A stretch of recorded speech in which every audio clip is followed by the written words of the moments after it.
Part 16. Day 2. LAPD, Rampart Division, 1:06 a.m.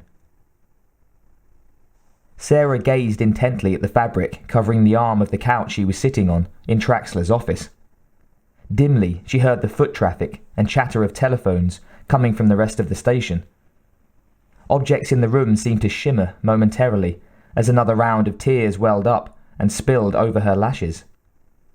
She didn't want to think about what Lieutenant Traxler had told her an hour ago, but secretly she knew she would be thinking about it for the rest of her life. Traxler walked in, precariously holding 2 cups of coffee. Behind him was another man, a fat man, balding and pink, whose eyes glittered with an unsettling, dispassionate scrutiny. Traxler advanced slowly towards Sarah. He could see, even from across the room, the red-rimmed eyes and the look of shock that still hung about her. "How are you doing, Sarah?" Sarah made a small nod, trying not to look at anyone. "Here, drink some of this," Traxler said. She dutifully took a sip of the coffee, then stared off into the middle distance. "Lieutenant?" she asked, her voice empty.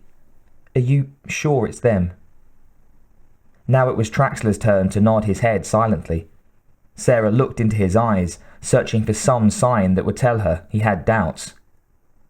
"Maybe I should see the bodies. You know, maybe it's not. They've already been identified." Traxler didn't like this part, not at all. "There's no doubt," he added, as he always did. Behind her eyes, in the cinemascope window of the imagination, Sarah saw the brutalized bodies of Ginger and Matt, her only friends, her family, lying in an ocean of blood on the living room floor. They were gone, horribly snatched away from her, forever. The full impact of that was finally settling over her, and now she felt a physical pain. "Oh God, Ginger, kiddo." Her voice sounded far away to her. "I'm so sorry." Traxler grabbed the coffee cup from Sarah's hand as her arm sagged, threatening to dump the steaming contents over her knees. "Sarah?" he said gently, indicating the corpulent bald man near the door. "This is Dr. Silberman." "Hi, Sarah," Silberman said, in a friendly lilt that rang as hollow as a cheap bell. Sarah gazed at him through bleary eyes. "I'd like you to tell him everything that Reese said to you," Traxler went on. "Will you do that for me?" I guess so." Her voice was almost inaudible. "Are you a doctor?" "Criminal psychologist," he answered. Sarah watched him bobbing there at the door and decided that she didn't like him at all. But he might know what he was talking about, she thought, and what she needed most right now was answers. She needed to know why her normal, quiet life had been blasted off its hinges, why Ginger and Matt were lying dead on the living room floor, why someone was trying to kill her. She needed to know if Reese could possibly be right, if it wasn't the random intrusion of insanity, but really because of her. "Is Reese crazy?" Sarah asked, her eyes intently searching Silberman's innocuous face.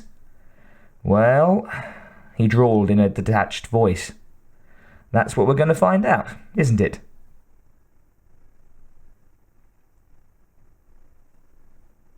Reese's arms were drawn back tightly and handcuffed to the chair's rear legs. Before him was a simple wooden table on which sat a black plastic ashtray. Beyond it, a large 2-way mirror stared back at him from the wall. The pain had been building up between Reese's shoulder blades for quite some time now. He didn't mind. In fact, he welcomed it. The pain was not excruciating, and it helped him to focus his thoughts away from the questions he was being asked by the tall, lanky man who paced the floor. Vukovic stopped directly behind the prisoner. He stared at the back of Reese's head, knowing he must be hurting now, but seeing no strain in the neck muscles that would give the pain away. One tough son of a bitch, Vukovic thought. He slowly continued around the table until he was facing the sullen young man. There was no expression on his prisoner's face. None. Zip. That was a little weird. God, I really hate the weird ones, Vukovic thought. Okay, kid, he said. Let's take it from the top. How long have you known Sarah Jeanette Connor? Reese stared at the wall behind Vukovic's head, counting the little holes in one of the tiles. There were 138 so far. Reese Kyle A., he repeated in a staccato monotone. Sergeant TechCom DN 38416, Vukovic said, finishing in unison. Okay, man, I know the fucking numbers already. He dropped into the chair opposite Reese and leaned across the table until he was inches from the young man's face. Let's cut the gung-ho shit. We know you're not military. There's no record of you with any branch of the service. There's no record of you anywhere. So far. Vukovic lit a Camel. I don't like that. Not at all. It means we're going to spend a lot of time in this room. And when that happens, I get cranky. Reese had only been half listening to Vukovic's rant. His mind was elsewhere. On the mission. On Sarah. He could see that these guys were going to fuck around until all they could do was bury her. That was not acceptable. Where's Sarah Connor? Reese asked suddenly. It was the first time he'd said anything except to identify himself. Don't worry about her, worry about you, Vukovic said in his best tough guy voice. But it was obvious to both of them that the toughest guy in the room was handcuffed to a chair. Where is she? Reese growled. She's safe. She's dead, Reese said flatly, and turned back to the tile behind Vukovic's head. Vukovic could sense that he'd just lost something, but he wasn't sure what it was. Anger took over his emotions. Listen, asshole, he began, but he stopped abruptly as the door opened. It was Silberman. The psychologist glanced at the two men in the room, feeling the hostility, and rubbed a smile onto his face. Are we having a nice time, gentlemen? He asked, then glanced at Vukovic. I'll take it from here, Sergeant. He's all yours, Vukovic said in disgust, and sauntered out of the room. Traxler was waiting for him in the hall. How did it go? Traxler asked. Fucking hard case. Yeah? Traxler replied, unsurprised. He popped another stick of gum in his mouth and lit a Pall Mall. Let's see what happens.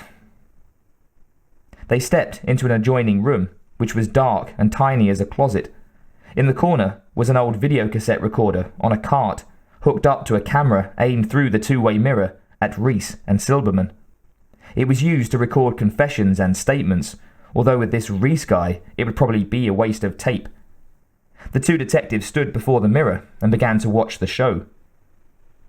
Outwardly, Reese paid little attention to the fat man.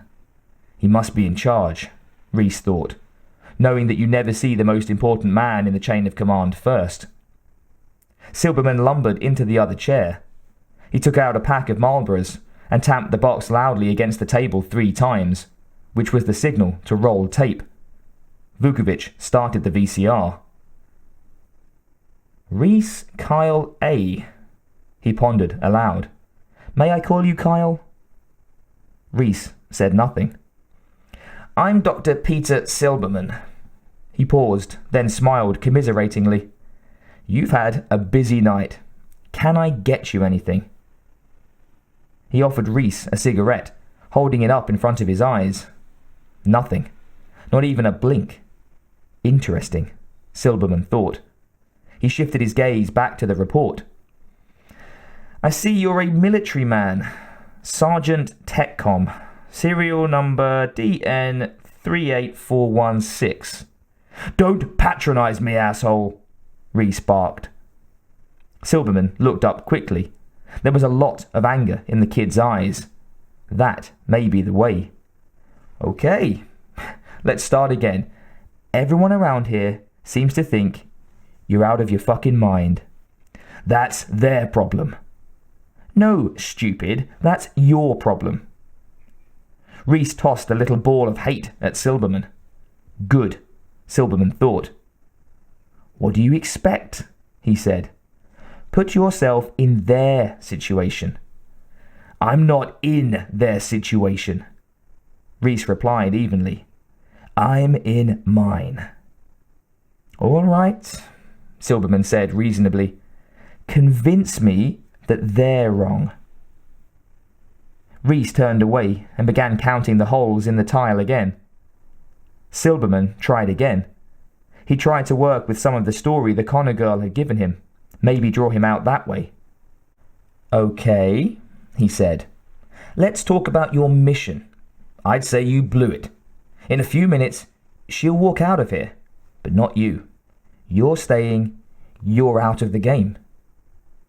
He paused and looked up at the sullen face staring past him. You'd better give that some thought. What's the point?